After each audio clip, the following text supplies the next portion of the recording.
You know that sinking feeling when you're sitting at home, scrolling, and you see a group of your friends laughing at a dinner you weren't invited to? Or maybe you chose to stay in to save money, but then you see photos of a concert and your heart just drops. There is a word for that. Actually, Americans have shrunk that entire painful feeling into four letters.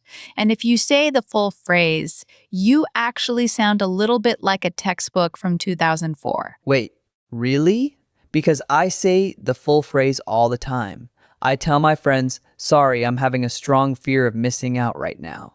Is that wrong? It is not grammatically wrong, Leo, but it instantly marks you as someone who learned English from an academic source, not from real life. A native speaker would never say, I have a strong fear of missing out in a casual text. They would just look at the photo and type 3 or 4 letters. Okay, I definitely do that. But Maya, before we fix my mistake, can we just talk about why this feeling is so powerful? I mean, I check my phone sometimes 20 times during a dinner with my family. It is like an illness. Welcome to the club, and welcome to Speak Like a Native. I'm Maya. And I'm Leo. And today we are cracking the code on digital culture, specifically the fear that drives our decisions. We are talking about FOMO, and its amazing opposite, JOMO.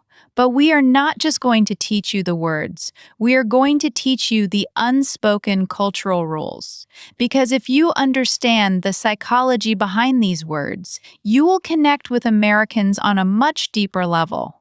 You will stop sounding like a language learner and start sounding like a friend. All right, let's start with the basics. I know what the concept is, but let's define it clearly for our beginner listeners who might be hearing this for the first time. Perfect. So, imagine you are a college student. It is Friday night, you have a huge exam on Monday, so you make the responsible choice. You go to the library, you put your phone away.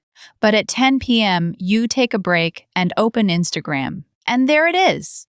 Every single person you know is at a beach bonfire roasting marshmallows, and they all look incredibly happy without you. That sudden rush of anxiety, the regret, the why didn't I go, panic, that is FOMO, fear of missing out. Okay, but why is it such a big deal in American culture specifically? I feel this in my home country too. That is a great question. You absolutely feel it everywhere. But American culture is built on this idea of maximizing your life, right? The American dream is often about bigger, better, more experiences, more travel, more parties. So the pressure to optimize your time is huge. If you are not doing the best thing possible at every moment, you feel like you are failing. FOMO became a crisis here because we have so many options and we see everyone else's highlight reel constantly on social media. Wow. So it is like the freedom to choose everything creates the fear of choosing the wrong thing. Exactly. And here is where the language gets interesting. The term fear of missing out was actually coined by a marketing strategist around the year 2000, but it really exploded around 2013 when everyone got smartphones. Now, the phrase itself is long. Fear of missing out, 6 syllables. That is way too much effort for an anxious brain. So that is why we made it shorter. Right. In texting, in conversation, we just use the acronym FOMO. FOMO. And it is not just a word, it is almost a diagnosis. I have FOMO. I'm feeling FOMO. The FOMO is real. The FOMO is real. I love that phrase. It sounds like a disease. It feels like it. Now, let's talk about your mistake, Leo. You said earlier, I have a strong fear of missing out. Why does that sound strange to a native ear? Is it too formal? Too formal and too clinical. It sounds like you are describing symptoms to a doctor. In normal conversation, we don't use the full noun phrase that way. We use the acronym as the subject. So instead of I have a fear of missing out, we say the FOMO is hitting me hard. The FOMO is hitting me hard. Okay. Or, even simpler, I have major FOMO right now. Let's break this down. I have plus major plus FOMO. I have major FOMO. Major. like a major problem. Exactly. You can say serious FOMO, bad FOMO, major FOMO. You are giving the acronym an intensity adjective in front of it. Never say, I have a fear of missing out. Say, I have FOMO. Okay, got it. But here comes the tricky part. How do I pronounce FOMO? Because I have heard people say it like FOMO, and I have heard FOMO with a short O. Which is it? This is a great point for pronunciation. Always a long O. It rhymes with photo or mono. FOMO. FOMO, not FA-mo. Right, and I actually hear this mistake a lot from Spanish speakers. Spanish is a phonetic language, so the letter O always sounds like the O in go, which is correct here, but they sometimes stress the wrong syllable. They say FOMO, like tengo FOMO. In English, it is a flat, stressed first syllable. FOMO. FOMO. What about Chinese speakers, like myself? We often love our acronyms, but sometimes we say the letters individually, like FOMO. Yes, this is a huge one. If you pronounce the letters individually, FOMO, that is called an initialism like FBI or CIA. But FOMO is an acronym, which means we pronounce it as a word. If you say, I have FOMO, people will look at you funny because it sounds like you are talking about a government agency, not an emotion. Guilty. I have definitely said that. I have FOMO, guys. Okay, so it's FOMO, one word. One word, and it drives decisions. This is the cultural lesson. FOMO isn't just a feeling you complain about. It's the reason you buy tickets to a concert you can't afford. It's the reason you go on a date with someone you don't like very much, just because you don't want to be alone on a Saturday. Americans use FOMO as an excuse for sometimes questionable decisions. So if my friend is broke but buys a very expensive jacket, I can say, why did you buy that? And they say, FOMO, just one word. Why did you max out your credit card? FOMO. It means I was afraid that if I didn't buy it now, the sale would end and I would regret it. that is so efficient. One word explains the whole psychology. It is the ultimate native hack. Now, before we go further, I want to tease something. Leo, in a few minutes, you are going to learn the exact phrase that makes you sound like a cultural insider, not just a tourist. It is the opposite of FOMO, and if you use it right, you sound incredibly confident. Wait, I want to know now. Hold on, we have to address the anxiety first, because if you are learning English, FOMO hits you in a very specific way. Oh, I know this. You feel like you have to say yes to every invitation, right? Because you think, if I don't go to this house party, I will never practice my English. If I skip this networking event, I will miss a job opportunity. Exactly. And sometimes saying yes to everything burns you out. So now the culture has shifted, and here is the part that surprises most people. We have entered the era of JOMO, JOMO. I have seen this hashtag. What does it stand for? joy of missing out. JOMO, joy of missing out. Joy of missing out? How can you be happy about missing something? This is the counterintuitive genius of it. Imagine you are exhausted. You've worked all week. Your friend texts you, huge party tonight, you coming? And you reply, nope, staying in with pizza and a movie. And you feel genuinely happy about it. That relief, that peace is JOMO. Okay, so it's like you are celebrating the fact that you are not there. Exactly. And linguistically, this is a powerful tool. Let's look at the contrast. FOMO is panic. The FOMO is killing me. JOMO is relaxation. I'm embracing JOMO tonight. Embracing JOMO. I like that. Now, here is a mistake many learners make with JOMO. They say, I feel JOMO. That is not very natural. FOMO is something that happens to you passively. But JOMO is an active choice. You don't just feel JOMO. You choose JOMO. You embrace JOMO. You have a case of JOMO. A case of JOMO, like it's a good sickness? A good sickness, an antidote to the stress. Let's do a real-life scenario. Imagine you are talking to a coworker on a Monday morning. They ask, hey, did you go to that huge music festival downtown? You did not go. How do you respond?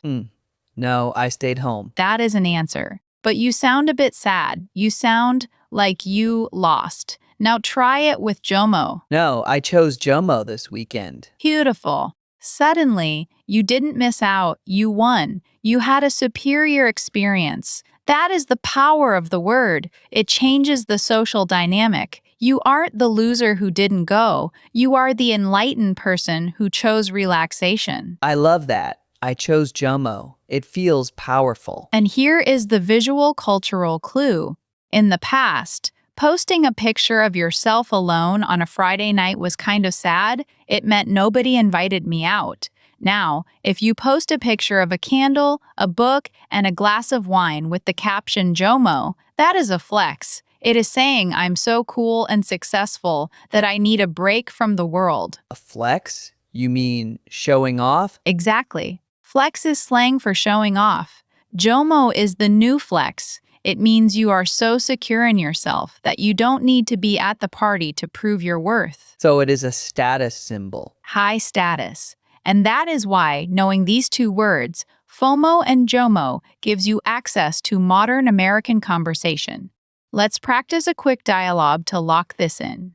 I am your friend. I am sending you photos of the most amazing tacos I am eating right now.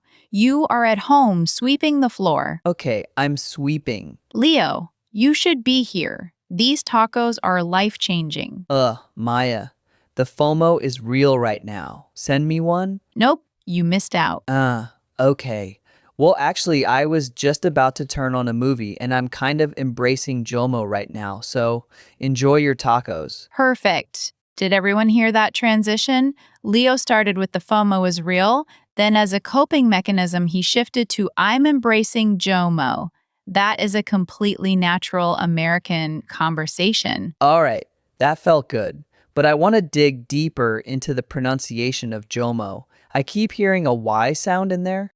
JOMO? Great ear. This is a common error for Arabic speakers learning English, actually. The J sound is a voiced palatal alveolar fricative. Let's just say it's a hard J like jump or jacket, not a Y sound. We don't say yomo, we say jomo. First syllable exactly like Joe. JOMO. Joey. JOMO. Nailed it. Now let us torture you a little bit, Leo, with a scenario. I want to see if you really get the nuance. Scenario: a friend invites you to a movie. You say yes. Then another friend invites you to a basketball game at the same time. You say yes because of FOMO. Now you have double booked. You call me, your life coach, for help. What do you say? Oh, this happens to me all the time. Okay, Maya, I messed up. I said yes to two things because the FOMO was so strong. I didn't want to miss either event. Now I'm overbooked and I'm panicking. Excellent. The FOMO was so strong. That is a beautiful sentence structure. The was so strong. You sound native. Now, my advice to you is to choose one and embrace JOMO for the other. But Maya, I will still feel bad about the one I miss. And that is the final secret of JOMO. You don't just say it, you have to live it.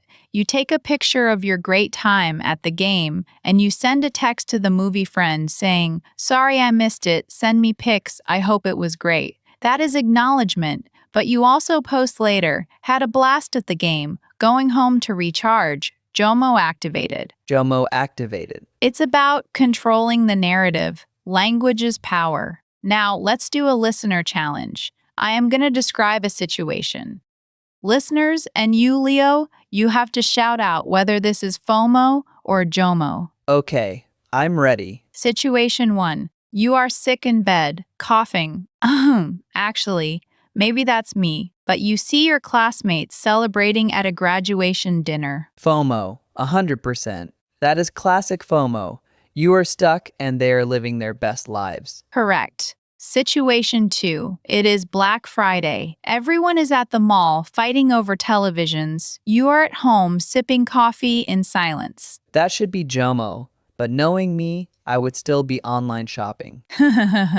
That is FOMO, Leo. You just proved the point. If you are still online shopping to keep up, you have FOMO. Okay, true. Situation 3. You declined a trip to Las Vegas because you needed sleep. On the couch, you see their Instagram stories of the chaos. You smile, turn off your phone, and take a nap. That is peak JOMO. The nap is definitely better than the chaos. Perfect. You now understand the binary. But language evolves. Right now, in 2024 and 2025, we are seeing a shift. JOMO is becoming a necessity for mental health. If you are talking to a stressed out American colleague and you say, you need some JOMO this weekend, you are not just speaking English, you are speaking their cultural language of self care. So it is like wellness advice. Exactly. It is the linguistic equivalent of a deep breath. Now, let's go back to the top and recap all the common mistakes so you can correct them in your head. Okay,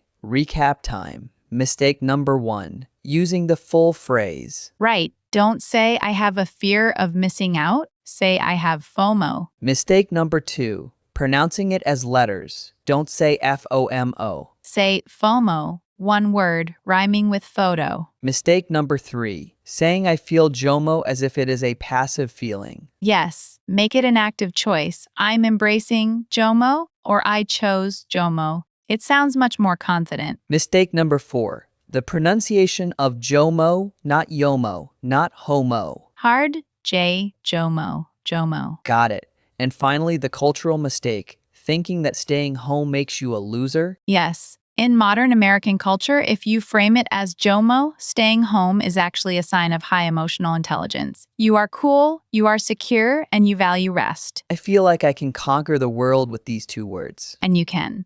Before we wrap up, I promised you one single memorable takeaway. Here it is. Today's rule. Trade the long fear of missing out for the short FOMO and fight the anxiety by claiming JOMO.